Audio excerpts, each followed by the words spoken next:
Now, when people talk about improvising on the piano if you're playing jazz, they kind of think of this sort of thing.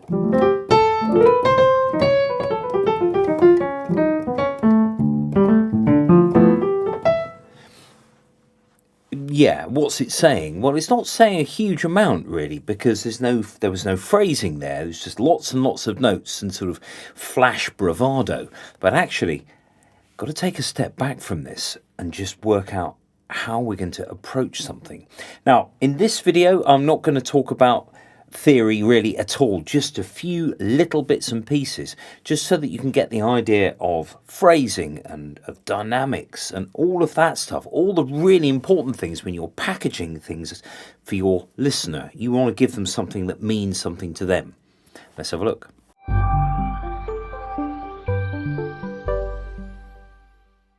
In this video, I'm going to talk about the tune So What, which is a Miles Davis composition from his album A Kind of Blue. Have a listen to it. Just go on YouTube, stick it on, and you can hear how it's just a beautifully crafted thing. And it's not massively complicated. In fact, this is quite simple, which allows you to do lots with it. I've got a track here on iReal Pro. It's 16 bars of D minor, 8 of E flat minor, and back to D minor for 8 bars. So it's a 32 bar sequence. On piano, this actually is quite straightforward, because for the D minor,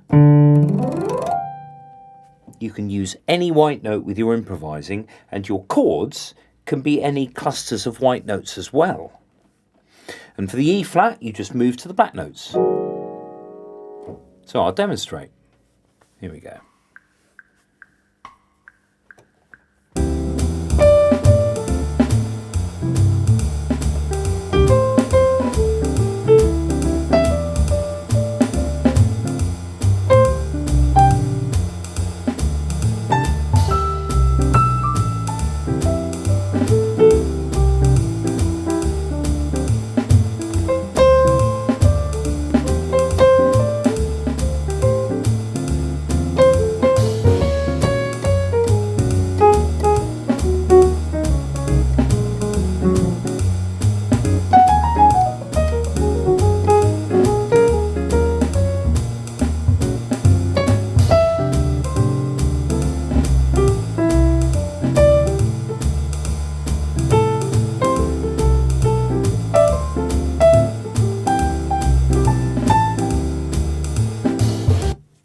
Okay, so there's something. There's the 16 bars of D minor where I just used white notes, the 8 bars of E flat minor, and back to D minor for 8 bars. Now, the program I'm using is iReal Pro. You can download that off the App Store.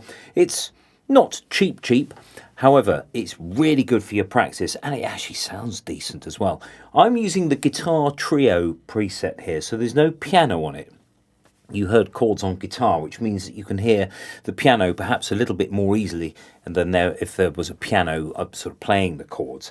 Now, I can take away the guitar sound, just have drums and bass, so that I can start putting some chords in the left hand.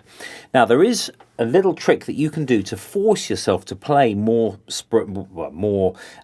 simply and just offer less. Because actually less is more a lot of the time. You could play a little riff.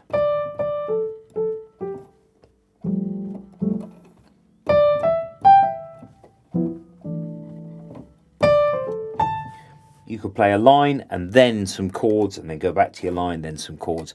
And actually it gets you working in that sort of phrased structure rather than just putting lots. Putting all this stuff down, which is sort of in your face. So with just that then, with just the first few bars with an idea in chords.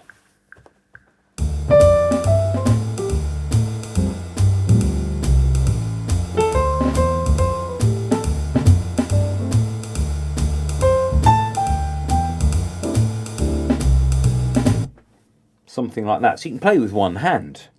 It's fine. Actually, if you were playing the bass line as well,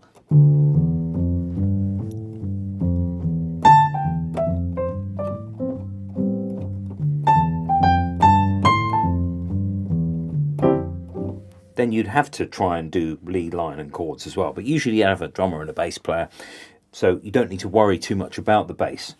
Now, the other thing here is that when you play notes on the piano, people tend to favour their first three fingers and leaving out your fourth and fifth finger. And now that is an issue because the fourth and fifth fingers are weaker on your hand. So you've got to try and develop some strength in those. And of course, the more fingers you have, the more range and the more ideas you can produce. Now, one thing you can do is you can force yourself to use your last two fingers by using those for your ideas and then just jabbing a few chords with 1, 2 and 3.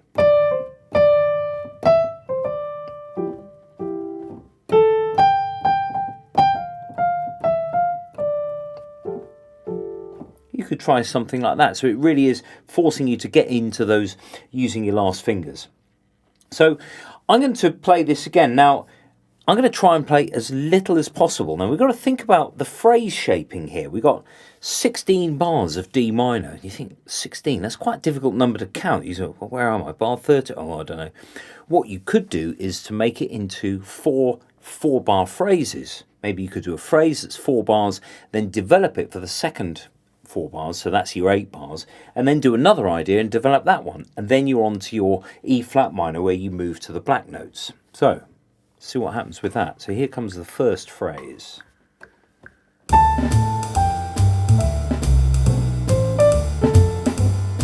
Developing.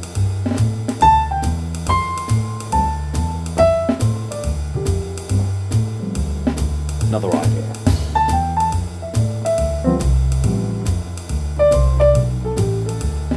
Develop that one.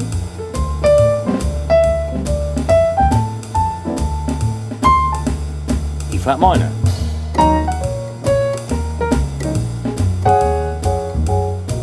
Develop that one.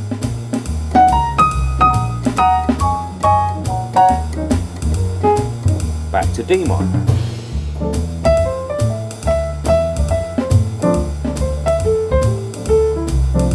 Develop.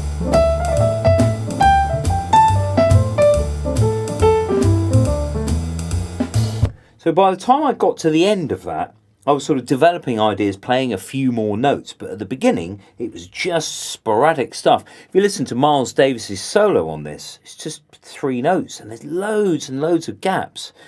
He's saying things in musical sentences, just offering, just saying, well, I woke up this morning and I got out of bed and went downstairs and put the kettle on. It's not, oh, I woke up and then I do it, and then I reach for the light switch. No, it's just, imagine you've just got up and you're just coming to. Those are the kind of ideas that you can start with. And by the time you got downstairs and you're multitasking with the poached eggs and the salmon and the toast, that's when you say, like that. However, we've got to make sure that we don't just blow loads of tricks. There's not really any point. There has to be some sort of character involved with this. So, a little bit of the theory, we've got D minor. Now at the moment I've pressed all the notes down from D all the way to the F there. Now D minor is D, F and A. But we could have the C to make it D minor 7. Make it sound a little bit more expensive. We could have the E to make D minor 9. And the 11th, which is G. The 13th, which is B. So I've used all 7 notes there, but just spaced in thirds. If I put another one down, I'll get back to the D I started with. Now, the theory goes that actually when you're playing over D minor, the note that makes D minor what it is, which is the F, you've got the bass player on the D, and you've got the minor there. The 5th is kind of, it's not actually needed really. So the root, the D, and the 3rd, which is the F, are the ones that are really important. However, here, if I put my D minor 9, I end up with an issue here. So actually, bizarrely, the note that doesn't work so well is the note that defines the chord. How does that work?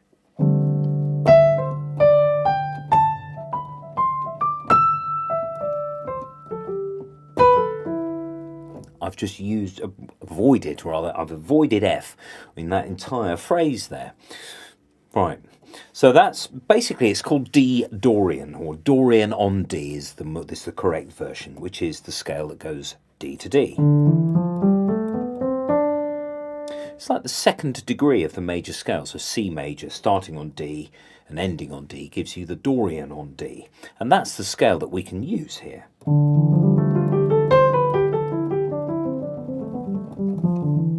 But just go easy with a minor third. The same thing happens when we go up a semitone to E flat minor.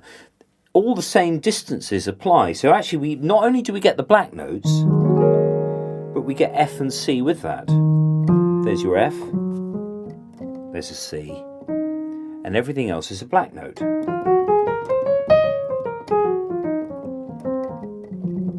I know you can't really see this on the camera, but actually it's good to think of these things through rather than necessarily looking at it as shapes.